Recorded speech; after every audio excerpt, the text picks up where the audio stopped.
where because they've had enormous benefactors that have come in.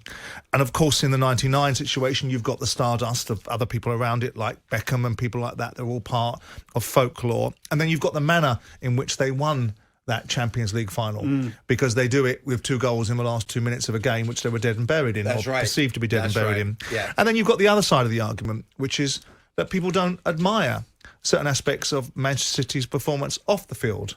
And when you've got the champions of England, albeit still only allegations, but found guilty by UEFA, being charged with 115 charges, and some of them about the mechanisation of the opportunity, then it all becomes a little bit. But as far as the team are concerned, I mean, it's difficult to argue that you aren't looking at the most remarkable. I think you are looking at the most remarkable team in the Premier League era.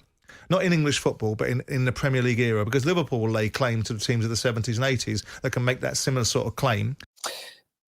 Hit the like and share button, people. Big talking point today about Manchester City's legacy, Manchester City's emergence into the legacy class, the heritage class of football, with their treble win last year, their current brilliant squad, which is tearing up everything they play in, the trophies that they have won. Why are they not getting the same level of recognition? And Simon Jordan, and we're going to break this down. We've got a City fan to listen to on this as well. But Simon Jordan here has stated the problem that people have essentially is that a lot of the footballing public look at these allegations. They look at what UEFA found them guilty of. They look at what they've been charged with by the Premier League.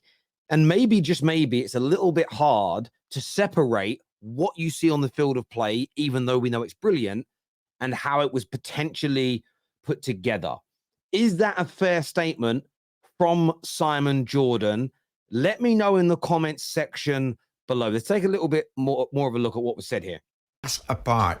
Will they win the Champions League back to back? Will they do it again? And if they do, will their European successes ever be idolised in the same way as the likes of Manchester United's back in 1999? Idolised by whom? Lauded over by whom? The football public. They look at it, they see what City are doing. But United back in the new camp, that was something else. Who says that other than a United fan? United. Danny Murphy's wrong there. Man United's 99 team, the great Liverpool teams of the 70s and the 80s, as an example.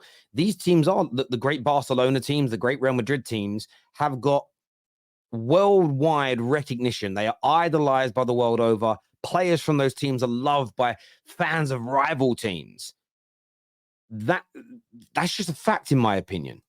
Fans to a man, to a woman. Yeah, but City fans will do it about Rodri's No, but goal. Danny, look at the texts that are You don't get coming in Liverpool this fans morning. or Tottenham fans going, "Oh, remember that United team in '99?" And Yes, they do. Yes, they do. There's one. I would not recognise City if they win another Champions League final because of what has gone on behind the scenes. The charges. This is what they're up against. But that's not relevant to me.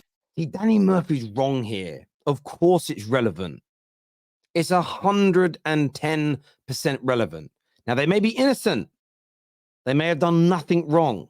And I believe if that's proven, I believe the idolization, the complete recognition will exist. Not with everybody. There are some that will always disregard it.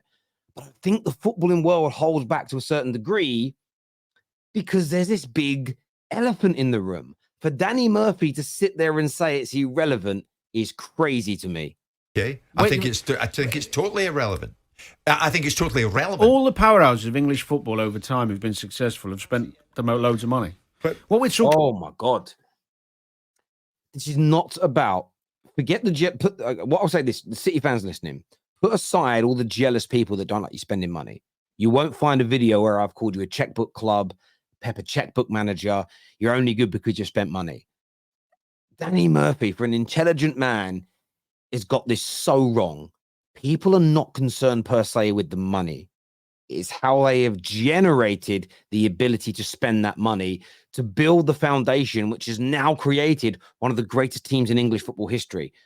I am shocked that years now into these allegations, that professional pundits on radio and or television across social media don't understand what the gripe people have with this is. It is crazy to me. About is football, aesthetically pleasing football to Are the Manchester eye, right? City a legacy club?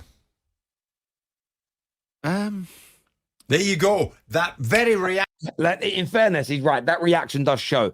But they can become a legacy club, but they can't be a legacy club with these charges hanging over them. They just can't be. It's impossible. It's impossible. If a sprinter gets banned for doping, if an athlete gets done for cheating in any other capacity, their legacy is damaged. So the legacy of Man City, whether City fans want to believe this or not, is on hold to the wider footballing world until this passes. I'll stay true to myself. If they're found innocent, I'll give them every single credit they're owed. If they're not, I'm giving them no credit. I can't give anyone credit who's cheated. Let's hear what the City fan had to say, though. Take a little listen. Manchester City, mate, are they're not admired in the way they should be, or are they? This is just, do you know what? If I could have, you must have been up all night writing this script. It must have taken you 5 minutes, whoever's involved in this. It's standard procedure. And this guy previously has just proven it's like Pavlov's dog, isn't it? Let's be fair. Yeah. You guys ring the bell. Jim sits there sensationalising everything. City have just won a European game, but yet again, it's reverted back to manufactured club, 115 charges, blah, blah, blah, blah, blah. So what you're appealing to is your numbers.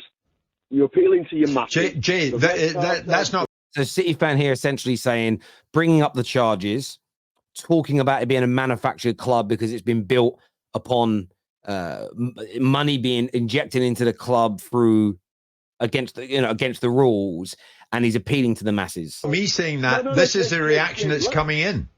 No, it's not coming in, because what it is if you know what it's in front of me. Pavlov's about, Jim, you know what Pavlov's, you ring the bell and you'll get United fans, Liverpool fans, Arsenal. It's not organic. What a load of codswallop. Liverpool were in the second division for 7 years and spent fortunes to get out of the second division, and the rest is history. They put everything in place and became a wonderful football club.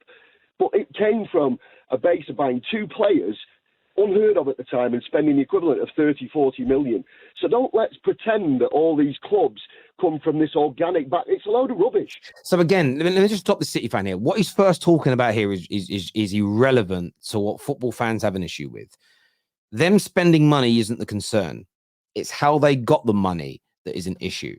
Yes, Liverpool's and Manchester United's, historically speaking, have spent money. Although if you actually look at the biggest spenders season on season during Sir Alex Ferguson's reign, rarely were Man United the biggest spenders. Let's just have that absolutely right. That's a pure, unadulterated fact. It isn't that City are spending the money. It's how they are raising that money. Is that money within the rules and the systems that are in place in the game? They spend money, and they spend money well, and they get the right people in. They do spend money very, very well. That's right. And they generate success. United did it. Late 80s, they hadn't won the league for 20-odd years. Then they spent a fortune when the Premier League was on the horizon, because they were right in amongst all that, along with all the other 5. So Jay, I'm not saying this to you, but there's one message coming in. Listen to me. Morning, Jim. City will never get the recognition of the likes of Arsenal, Manchester United, because those 2 clubs didn't cheat the system. What? Hang on a minute. So we're talking about rules that weren't in place in football for 120 years until Manchester City's owners came along. And who invented the rules? United, Liverpool, Arsenal, Tottenham. So again, this is just not correct. Yes, financial fair, like in the whole statement, the elements that are true. FFP, profit and sustainability, are legislations that have come in later in the game. It was not just because City got money. That is main character syndrome kicking in there. It came in because, yes, you had Chelsea and yes, you had City. But there were lots of billionaires coming in and running football clubs. There'd been some very close calls with the likes of Bournemouth. Very wealthy owner, pumped in money, went wrong, club nearly went out of business. It happened up in Scotland with Rangers and other Scottish teams, and across Europe, where look at Leyton Orient's situation. The Premier League and the UEFA acted ahead of time. They have put a situation in place that stopped huge debts being created at clubs, huge financial black holes being created at clubs that could see lots of them go out of business. Now, it's probably true that the Sheikh would never have left Man City in that situation, but it can't be a bespoke rule that you don't apply to everybody. This cartel approach that the rule was only created to stop Man City is wrong. And I'll tell you why it's wrong. Because if they haven't cheated, if they haven't broke these rules, as all City fans claim that they haven't, then how are the cartel clubs stopping teams like City rising to the top when you're at the top. It feels like a paradox to me. If you haven't cheated, FFP doesn't stop you because it hasn't stopped you. If you have cheated, it doesn't matter if they're new rules.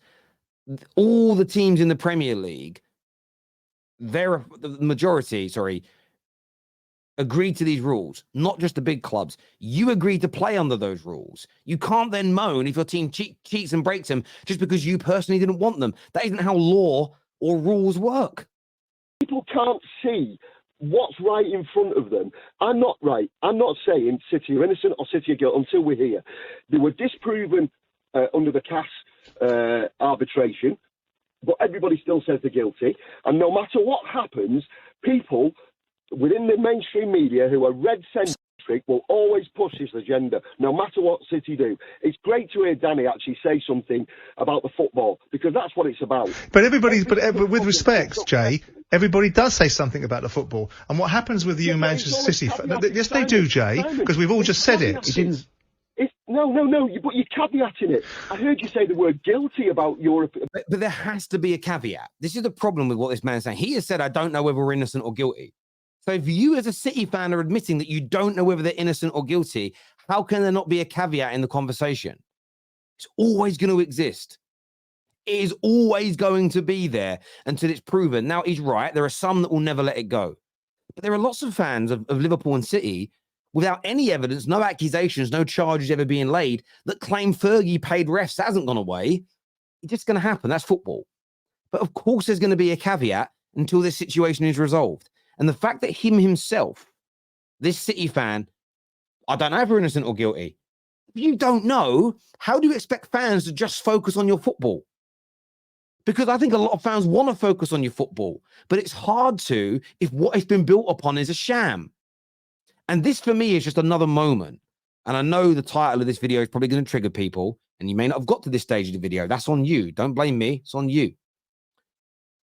This just tells me City fans think they're guilty. This call is just saying to, and he's not wrong about everything he said, but this is just another Man City fan, in my personal opinion, who is admitting that they know they've cheated. Oh, yeah, we broke rules, but the rules didn't exist for 120 years, but they do exist now. And they exist for the absolute right reasons. Doesn't mean they don't need reform. Doesn't mean there can't be more leeway within it, but these rules must exist. Irrespective of who your owners are, who my owners are, who anybody's owners are, they have to exist. We have to ensure that billionaires can't run up £1 billion a year wages at clubs and then just piss off and leave them to fall apart. We can't allow that to happen. But I want to get your opinion. Is this another Man City fan admitting that they know that their club is probably guilty and they're frustrated about it and they're trying to deflect? Is that what this is, or am I hearing it wrong? Am I hearing it wrong? Let me know what you think and what you feel about this. I thought it was a very interesting piece today. Until next time, take care, goodbye, God bless, and I'll see you all again soon.